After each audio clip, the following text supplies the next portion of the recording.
and which is prove a that you big, learned all the things.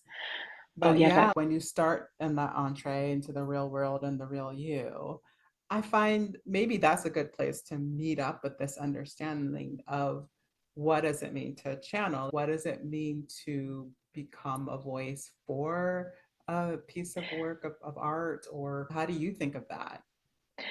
oh, so this is really interesting. So when I was in my master's degree, I didn't think about that so much because I was so involved in the technicalities, the note learning, the word memorization, the working with the collaborative piece, and still trying to give life to the poetry, and being of service to the composer. So afterwards, when we have more freedom and more space to be ourselves, I think there's almost a more of an opportunity to allow our color, our vocal color, personality color, our art and creativity to be the resonance through which the composer wants to communicate. And so, yes, we are a channel, but we're not an empty channel. Yeah. We are a channel that we are a channel for the composer's wishes and intentions and the poets as well. And we get to add the splashes of color that are our own life experience that bring a broader, deeper resonance. I guess the way I would think about it now is you have maybe an AI voice singing a German lied, a German art song, and then you have a human voice, a human person singing that lead who has maybe lived an experience or can call on a lived experience. And so the quality and the color of that performance will be very different. Yeah, the word that came to me when you were talking was attributes. Like there's just Yes. certain there's characteristics to our bodies, to our voices, to even the instrument itself, which is the bone structure, the mouth, or whatever's, and your dialect. What you came into the party with is always going to Yeah. have a little seasoning, right?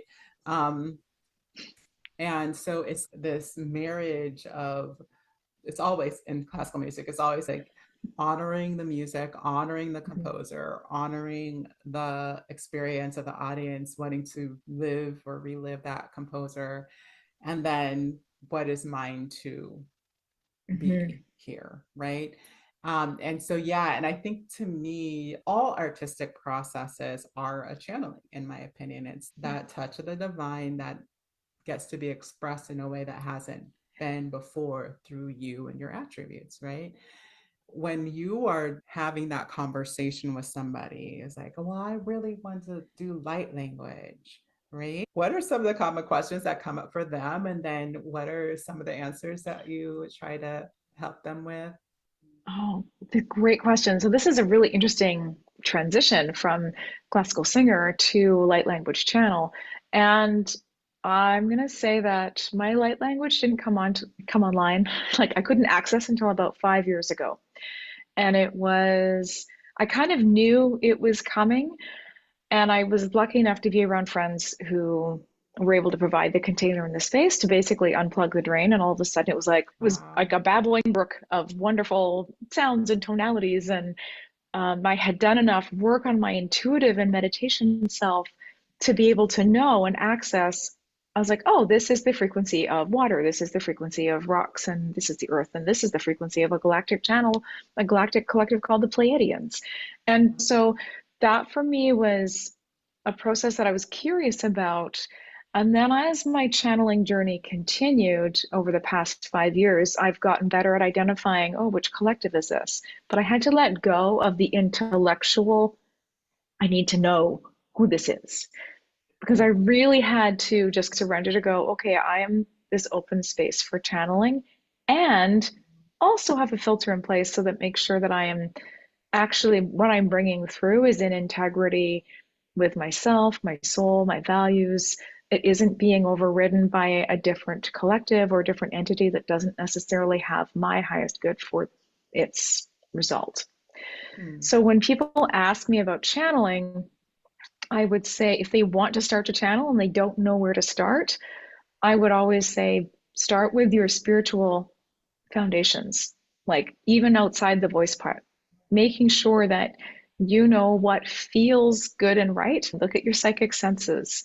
Are you clairsentient? Are you clairvoyant? Are you clairaudient? How do you receive messages from spirit already? And then if you want to go into channeling,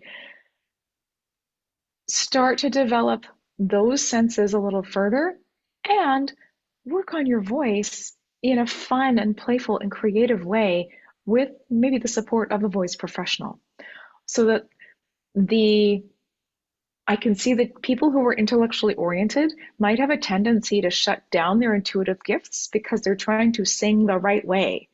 And we've all experienced that. We've all seen it, witnessed it as singers, even as teachers and instructors. It's screw the right way.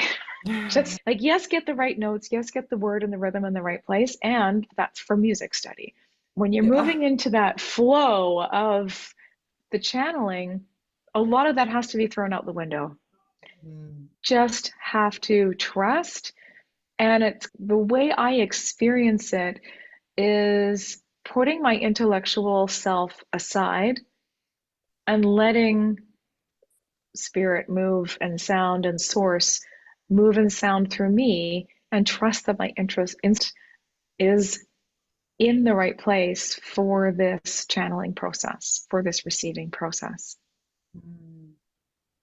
Yeah, it's so funny. When you were talking about that, what came to me was when I had a bel canto teacher in North Carolina, and Mm-hmm. she was very intuitive, but she didn't know it. They didn't don't use She those didn't words. call She it was that. from a Yes. different generation, and so we would go through just general warm up and all this, and then she would just play one note and make you sing it out of the blue with nothing, right? Just and then Mm-hmm. you're like you know, like there's this feeling of like, but